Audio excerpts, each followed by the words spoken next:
Mesdames, Messieurs, chers amis, à ceux qui ont impatiemment attendu la prochaine vidéo, j'aimerais dire que mon plus cher désir est que Bénédicte retrouve définitivement les bras de sa maman Geneviève. Mes interventions sur YouTube ne sont qu'un moyen pour y parvenir et non un but, que ce soit pour ma notoriété ou quelque activité mercantile. Je remercie d'ailleurs tous ceux qui m'ont suivi, qui m'ont écrit et qui m'ont transmis leurs tristes expériences personnelles que je n'ai malheureusement pas encore eu le temps de traiter comme il se doit. J'aurais aimé ne pas avoir à publier cette 7e vidéo. Ou du moins, j'aurais aimé pouvoir vous y annoncer que la situation évoluait favorablement, que Bénédicte et sa maman Geneviève disposaient d'une plus large liberté de rencontre et qu'une perspective précise de retour à la vie commune était reconnue et fixée. J'aurais aimé une vraie collaboration entre la maman et les services de la Direction générale de l'enfance et de la jeunesse. Alors, j'ai écrit, j'ai espéré cette possible collaboration, j'ai participé à une séance avec les personnes concernées, j'ai patienté. Geneviève, la maman, avait pourtant admis d'entrée, et devant tout le monde, que si le retour à domicile n'était pas envisageable dans l'immédiat, elle pouvait s'accommoder d'un retour progressif. Elle avait suggéré de passer déjà quelques nuits chez elle avec Bénédicte. Elle avait ouvertement accepté l'idée qu'une réunion définitive et durable ne puisse intervenir avant 2 ou 3 mois. Mais que croyez-vous? Le refus sonna cinglant et total. Il y a trop de danger. Mais sa justification, énoncée les yeux dans les yeux par les personnes mêmes auxquelles la justice de paix a confié le droit de garde il y a 11 mois, la justification dépasse l'entendement. Le lien entre la mère et l'enfant n'est pas encore assez fort. Rappelez-vous, les décisions de l'assistante sociale, après une quinzaine de jours sans visite aucune, 2 fois 30 minutes par semaine, puis après plusieurs mois, un passage à 90 minutes par semaine, puis le premier article de 24 heures en janvier, et enfin l'opinion du tribunal fédéral pour en arriver généreusement à un peu plus de 3 heures. 3 heures sur 168 heures que compte une semaine. Ainsi, après avoir tout fait pour que Geneviève et Bénédicte se rencontrent aussi peu que possible et seulement sous surveillance, après avoir sciemment gelé l'éclosion possible d'une relation réciproque, elles osent utiliser ce triste résultat pour dire à la maman qu'elle ne pourra pas reprendre sa fille parce que le lien entre la mère et l'enfant n'est pas encore assez fort. Et je le prononce à petite bouche fermée, comme je l'ai entendu. Devant de telles manipulations de la vérité, et s'il s'agissait d'être masculin, on n'hésiterait pas une seule seconde à parler de pervers narcissique. Le terme est un peu banalisé aujourd'hui, je le reconnais, il est à la mode en salle d'audience. Mais sa définition colle parfaitement à l'attitude de celle qui aurait dû s'occuper de rapprocher l'enfant de sa maman et non de l'en éloigner. Écoutez-la. Il s'agit, pour le pervers, de garantir son immunité personnelle dans le conflit qu'il provoque lui-même, de se valoriser narcissiquement en attaquant le moi de l'autre tout en jouissant de sa déroute. Il imputera ensuite cette déroute à sa victime, ce qui va redoubler encore sa jouissance personnelle.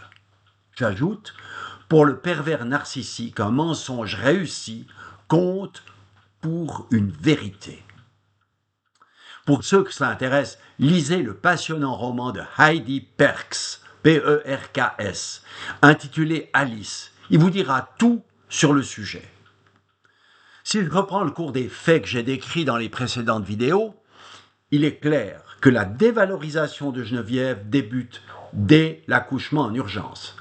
La sage-femme et l'assistante sociale lui font lourdement sentir qu'elle n'est pas une vraie maman, puisque l'enfant n'aura pas de vrai papa, et qu'elle a fait une procréation médicalement assistée au Danemark. 3 jours plus tard, après quelques minutes d'entretien avec une psychiatre et sur déposition de l'assistante sociale, le CAN-team du CHUV dénonce Geneviève à la justice de paix. Dans la dénonciation, ni violence, ni drogue, ni alcool, mais une mauvaise lecture des doses de lait, trop de consultations d'Internet, un portage déficient. Avant toute décision de justice, Bénédicte est retirée de la chambre de la maman. Cette maman que la juge de paix ne fera même pas l'effort d'aller interviewer aux soins intensifs avant de lui retirer le droit de garde.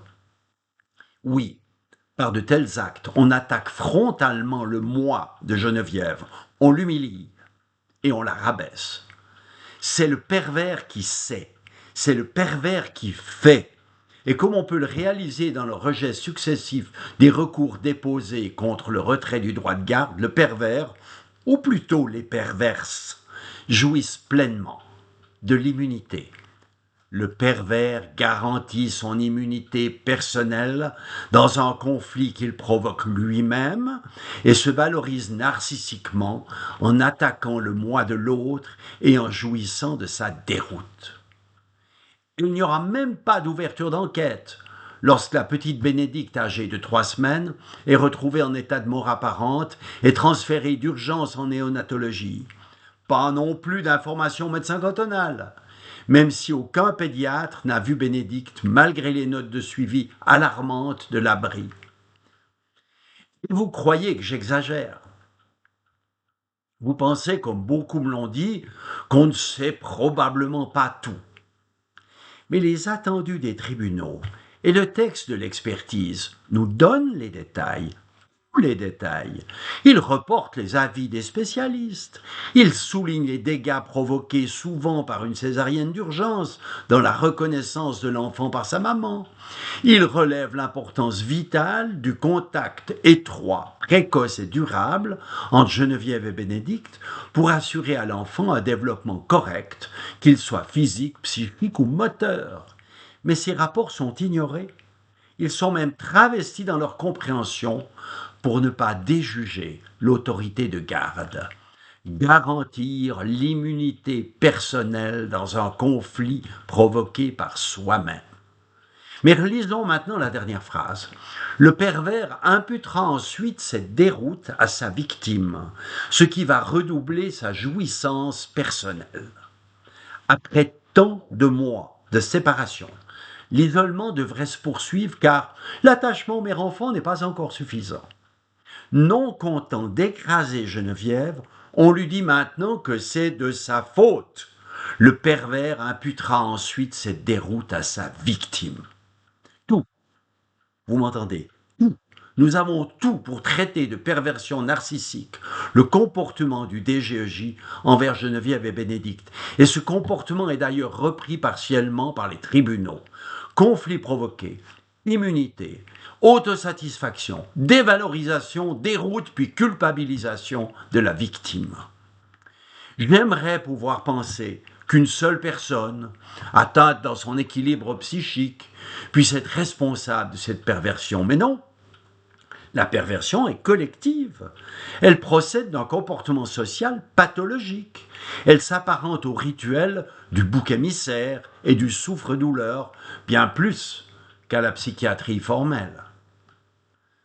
Seulement, lorsqu'elle touche des ensembles aussi lourds et complexes que des services entiers de l'État, elle représente un danger réel. Elle fait douter la femme enceinte de sa propre sécurité et de celle de l'enfant à venir, si elle a une vie un peu particulière, si ses habitudes d'alimentation dérogent à la norme, si une maladie ou une dépression devait survenir autour de l'accouchement, et bien sûr, pour toutes les formes alternatives de procréation.